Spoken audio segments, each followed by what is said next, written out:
আরে আজান হয়ে গিয়েছে, এক কাজ করি ফার্স্টে যে নামাজটা পড়ে নিই গা। এ নামাজ পড়তে যাচ্ছে আর তুমি নেকি লিখে দাও। নামাজ তো পড়ে নিয়েছি, তাহলে এক কাজ করি তাসবিহটাও পড়ে নিই গা।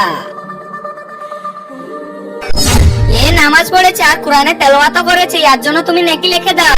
আরে দাঁড়াও বেটা। হ্যাঁ বলো চাচা। আরে বেটা আমি দুদিন ধরে কিছু খাইনি, তুমি কি খাবারের জন্য কিছু দিতে পারবে? খাবারের মতন তো কিছুই নেই আমার কাছে, আমার কাছে তো টাকা আছে, এক কাজ করে এই টাকাটাই দিয়ে দি। এই নাও চাচা, এই 50 টাকা আছে, এটা তুমি কিছু কিনে খেয়ে নিবে। এ একটা গরিবের হেল্প করেছে, তুমি এর জন্য নেকি লিখে দাও।